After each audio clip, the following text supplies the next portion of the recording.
Chapter 1 Looking-Glass House. One thing was certain, that the white kitten had had nothing to do with it. It was the black kitten's fault entirely. For the white kitten had been having its face washed by the old cat for the last quarter of an hour, and bearing it pretty well, considering. So you see that it couldn't have had any hand in the mischief. The way Dinah washed her children's faces was this. First she held the poor thing down by its ear with one paw, and then with the other paw she rubbed its face all over the wrong way, beginning at the nose. And just now, as I said, she was hard at work on the white kitten, which was lying quite still and trying to purr, no doubt feeling that it was all meant for its good. But the black kitten had been finished with earlier in the afternoon, and so, while Alice was sitting curled up in a corner of the great arm-chair, half talking to herself and half asleep, the kitten had been having a grand game of romps with the ball of worsted Alice had been trying to wind up, and had been rolling it up and down till it had all come undone again. And there it was, spread over the hearth-rug, all knots and tangles, with the kitten running after its own tail in the middle. "Oh, you wicked little thing!" cried Alice, catching up the kitten and giving it a little kiss, to make it understand that it was in disgrace. "Really, Dinah ought to have taught you better manners. You ought, Dinah, you know you ought," she added, looking reproachfully at the old cat, and speaking in as cross a voice as she could manage. And then she scrambled back into the arm-chair, taking the kitten and the worsted with her, and began winding up the ball again. But she didn't get on very fast, as she was talking all the time, sometimes to the kitten and sometimes to herself. Kitty sat very demurely on her knee, pretending to watch the progress of the winding, and now and then putting out one paw and gently touching the ball, as if it would be glad to help if it might. "Do you know what tomorrow is, Kitty?" Alice began. "You'd have guessed if you'd been up in the window with me. Only Dinah was making you tidy, so you couldn't. I was watching the boys getting in sticks for the bonfire. And it wants plenty of sticks, Kitty. Only it got so cold and it snowed so, they had to leave off. Never mind, Kitty. We'll go and see the bonfire tomorrow."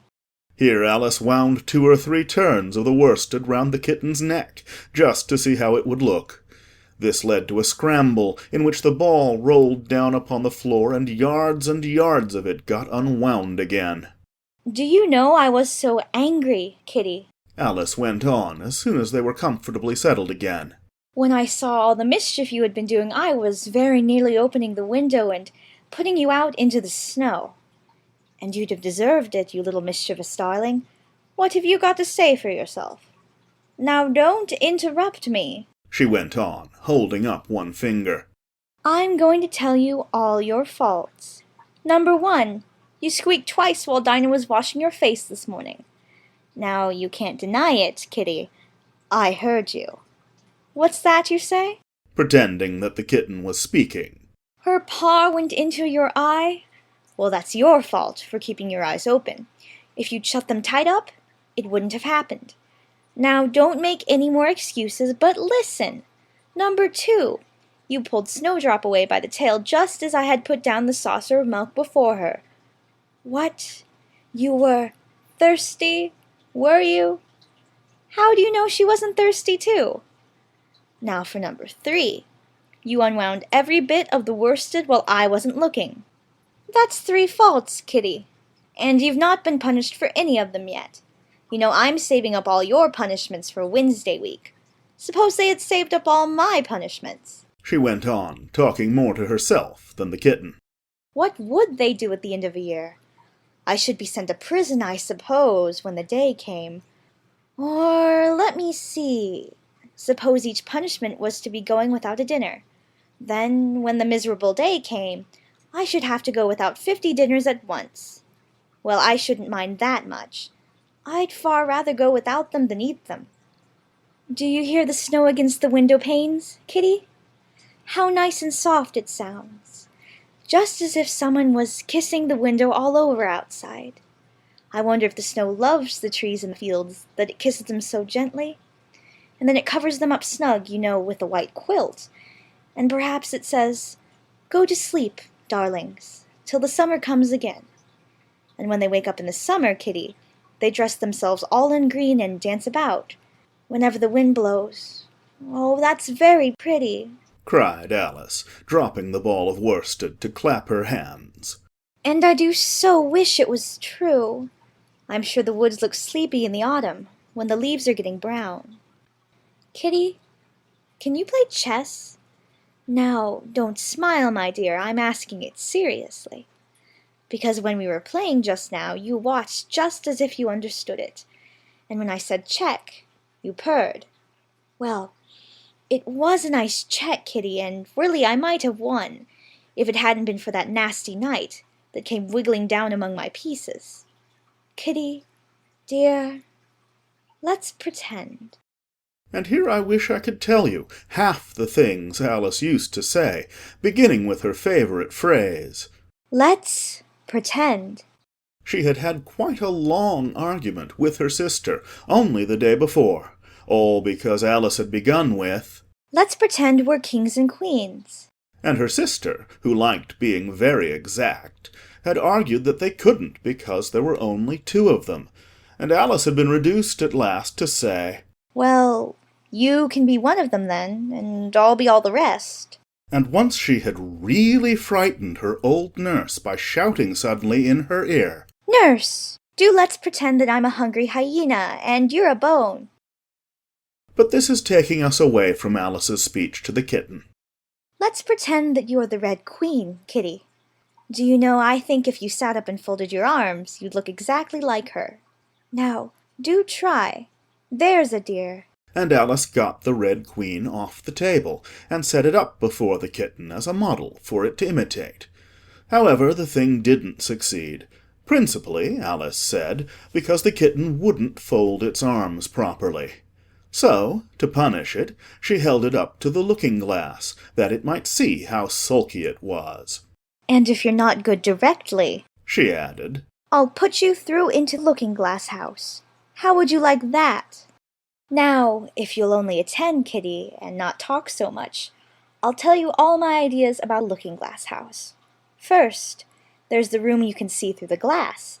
That's just the same as our drawing-room, only the things go the other way. I can see all of it when I get upon a chair, all but the bit behind the fireplace. Oh, I do so wish I could see that bit. I want so much to know whether they've a fire in the winter. You never can tell, you know, unless our fire smokes, and then smoke comes up in that room too. But that may be only pretense, just to make it look as if they had a fire. Well, then, the books are something like our books, only the words go the wrong way. I know that because I've held up one of our books to the glass, and then they hold up one in the other room. How would you like to live in Looking-Glass House, Kitty? I wonder if they give you milk in there. Perhaps Looking-Glass milk isn't good to drink, but oh, Kitty, now we come to the passage. You can just see a little peep of the passage in Looking-Glass House, if you leave the door of our drawing-room wide open. And it's very like our passage as far as you can see, only you know it may be quite different on beyond. Oh, Kitty, how nice it would be if we could only get through into Looking-Glass House. I'm sure it's got, such beautiful things in it. Let's pretend there's a way of getting through into it, somehow, Kitty. Let's pretend the glass has got all soft like gauze, so that we can get through. Why, it's turning into a sort of mist now, I declare. It'll be easy enough to get through." She was up on the chimney-piece while she said this, though she hardly knew how she had got there. And certainly the glass was beginning to melt away, just like a bright silvery mist. In another moment Alice was through the glass, and had jumped lightly down into the looking-glass room.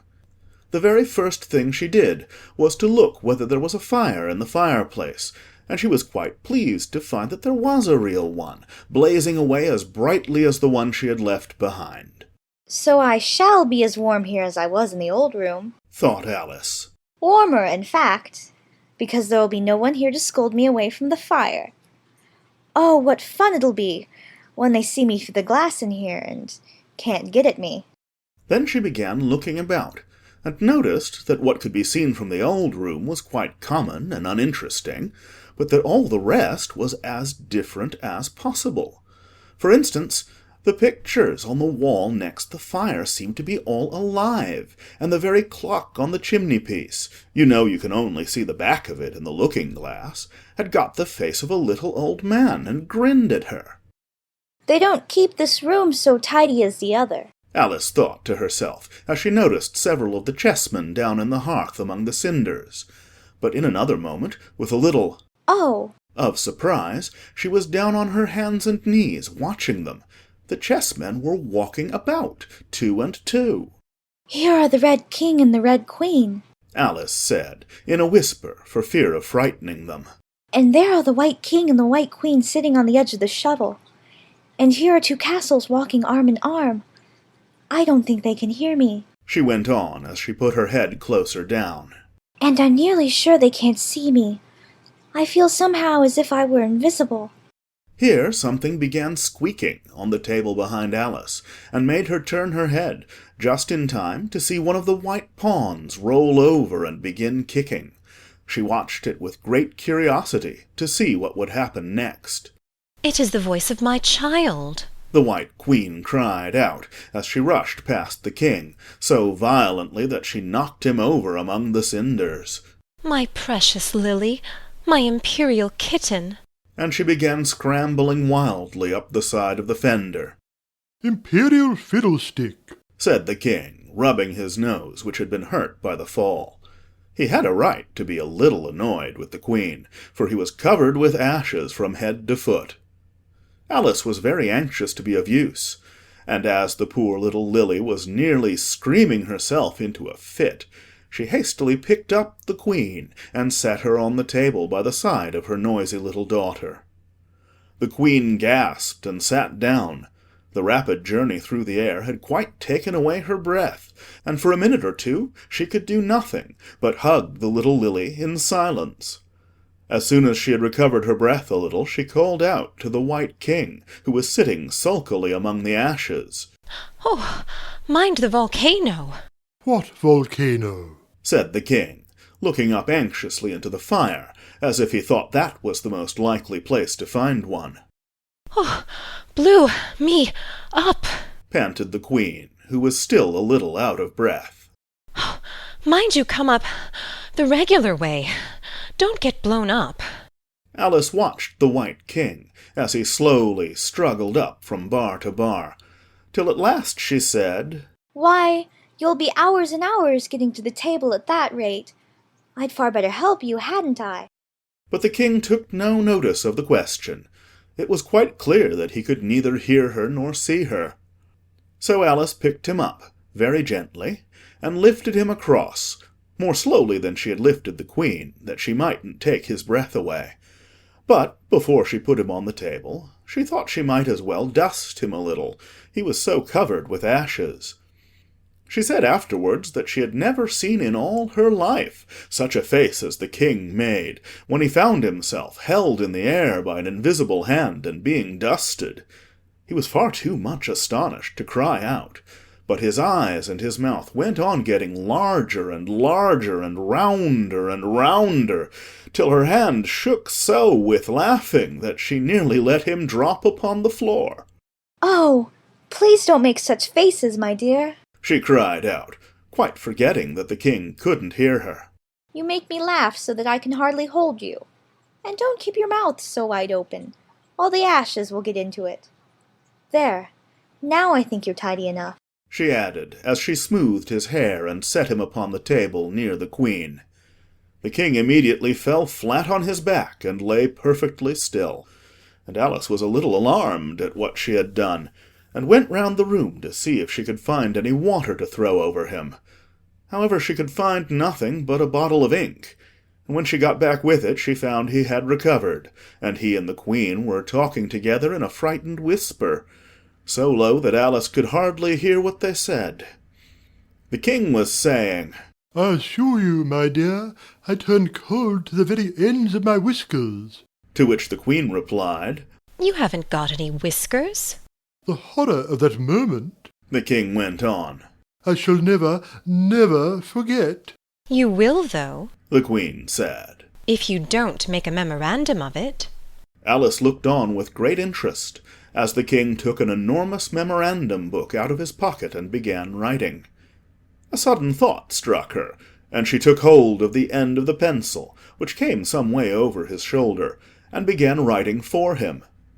The poor King looked puzzled and unhappy, and struggled with the pencil for some time without saying anything. But Alice was too strong for him, and at last he panted out, My dear, I really must get a thinner pencil. I can't manage this one a bit. It writes all manner of things that I don't intend. What manner of things? said the Queen, looking over the book, in which Alice had put, The White Knight is sliding down the poker. He balances very badly. That's not a memorandum of your feelings. There was a book lying near Alice on the table, and while she sat watching the White King, for she was still a little anxious about him, and had the ink all ready to throw over him, in case he fainted again, she turned over the leaves to find some part that she could read. For it's all in some language I don't know, she said to herself. It was like this.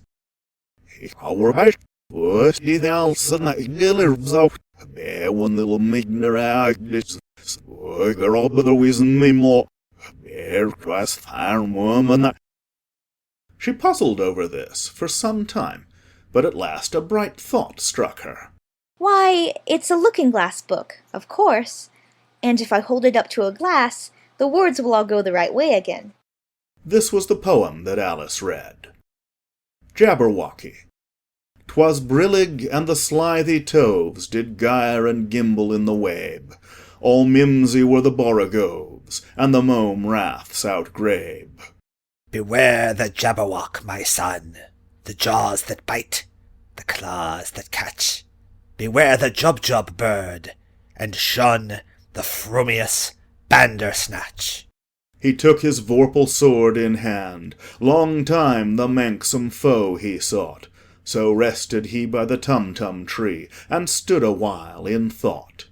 And as in uffish thought he stood, the Jabberwock with eyes of flame came whiffling through the tulgey wood, and burbled as it came. 1, 2, 1, 2, and through the vorpal blade went snicker-snack. He left it dead, and with its head he went galumphing back. And hast thou slain the Jabberwock? Come to my arms, my beamish boy! O frabjous day! Callooh! Callay! He chortled in his joy. 'Twas brillig, and the slithy toves did gyre and gimble in the wabe. All mimsy were the borogoves, and the mome raths outgrabe. It seems very pretty, she said when she had finished it. but it's rather hard to understand. You see, she didn't like to confess, even to herself, that she couldn't make it out at all. Somehow it seems to fill my head with ideas, only I don't exactly know what they are. However, somebody killed something. That's clear, at any rate. But oh, thought Alice, suddenly jumping up. If I don't make haste, I shall have to go back through the looking-glass before I've seen what the rest of the house is like. Let's have a look at the garden first. She was out of the room in a moment, and ran downstairs. Or, at least, it wasn't exactly running, but a new invention of hers for getting downstairs quickly and easily, as Alice said to herself. She just kept the tips of her fingers on the handrail, and floated gently down without even touching the stairs with her feet. Then she floated on through the hall, and would have gone straight out at the door in the same way if she hadn't caught hold of the door-post. She was getting a little giddy with so much floating in the air, and was rather glad to find herself walking again in the natural way. End of Chapter 1.